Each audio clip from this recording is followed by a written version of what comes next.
Hi, Bovan. My name is Noeline Smart, Solicitor and Barrister from Melbourne, Victoria. The current crisis in Sri Lanka could be the beginning of yet another dark period of political calamity.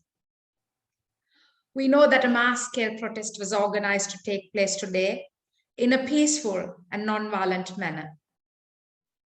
A few days ago, on the 30th of March, a peaceful protest took place in Mirihana Nugegoda by those who were exercising their constitutional rights of speech and association. We know that several buses were set on fire, causing confusion about the situation. In a direct response to this situation, the government declared emergency and then went on to impose curfew. By now, they have gone on to block social media. We remind the government that it is their primary duty to uphold the Constitution and the entrenched rights of citizens of Sri Lanka. The current situation is an unfortunate reminder of bygone times of political turmoil, memories of 30-year war we fought and the many insurrections we endured. The youth of our country is the lifeline of this nation. We will never be able to fill the vacuum of those who died, the hundreds of thousands of young lives we lost in the many insurrections that took place in the past 50 years post-independence. We reiterate to the present government that they are subject to the sovereignty of people. As we experience the results of inept economic and fiscal policy and the mass-scale corruption that has seen our economy billions of dollars, we remind the government that by avoiding to take timely decisions to avert further damage to the economy and continue to remain in power, they are eroding all democratic principles of governance. The government is fully aware of the absolute disgust of the people of Sri Lanka towards the present regime. This is obvious from the fact that the government declaring a state of emergency first and now curfew.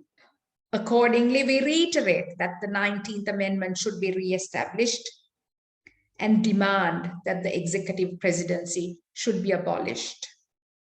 It is in this context that we say that a people's constitution is the only real solution to this situation, because it is through the enactment of a people's constitution, an autochthonous constitution, that such a complete system change can take place.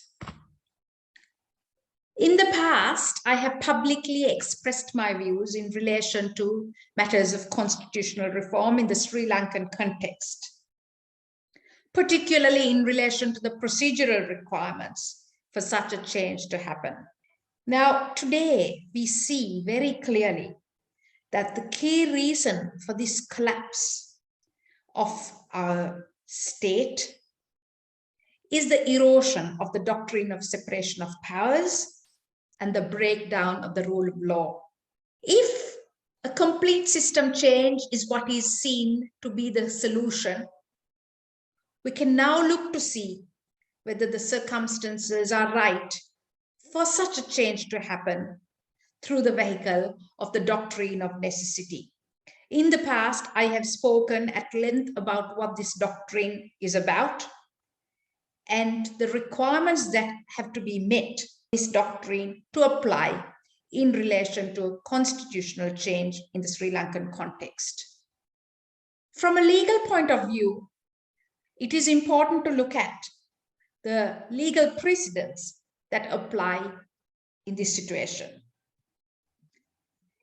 In Mitchell and DPP, a 1986 case from the Grenada Court of Appeal, it was held that this doctrine can be applied in relation to constitutional change in certain prescribed and limited circumstances. It was held that there are 5 prescribed prerequisites which are required to be met. Firstly, it is important that there is an imperative necessity that has arisen as a result of exceptional circumstances which have been provided for in the Constitution. Now, the present calamity that we face, where the economy of the country has completely collapsed, this first ground can be clearly met. The second ground is that there must be no other course of action reasonably available. The desperation of the people today clearly confirms that this is the case. In my opinion, it is unlikely that any court of law will deny that there is any other real solution to this situation other than a complete system change. The third prescribed prerequisite is that any such action should be reasonably necessary in the interest of preserving peace and order. In a situation where the government has determined that curfew is necessary to preserve peace and order, in a situation where the government has decided that a state of emergency needs to be declared in order to preserve peace and order, it is my opinion that this third prescribed prerequisite can also be clearly met in the present context. The fourth ground to be met is that it should not impair the just rights of the citizens of the Constitution. Clearly, in a situation where people's fundamental rights are being violated, the right of speech, the right of association is being violated, and the only way forward is to completely do away with this corrupt government, it is clear that such constitutional reform will only bring about the preservation of fundamental rights of citizens and will in no way cause to impair the just rights of the citizens under the Constitution. There is a fifth prescribed ground, which I don't think is relevant to the present situation, and I will state it anyway, and it is that it must not be the sole effect and intention to consolidate or strengthen a revolution. In conclusion, from a legal perspective, the ground is now ripe to bring about constitutional change, constitutional reform outside the prescribed mechanisms set out in the present Constitution.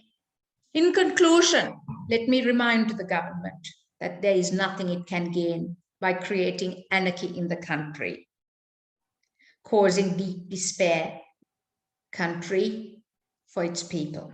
As a Sri Lankan living outside Sri Lanka, let me extend my support and solidarity with all those in Sri Lanka collectively suffering the consequences of an inept and corrupt government. Let us find our voice together, as I have always said, to stand up against this despotic government. Thank you, and all the best to all of you.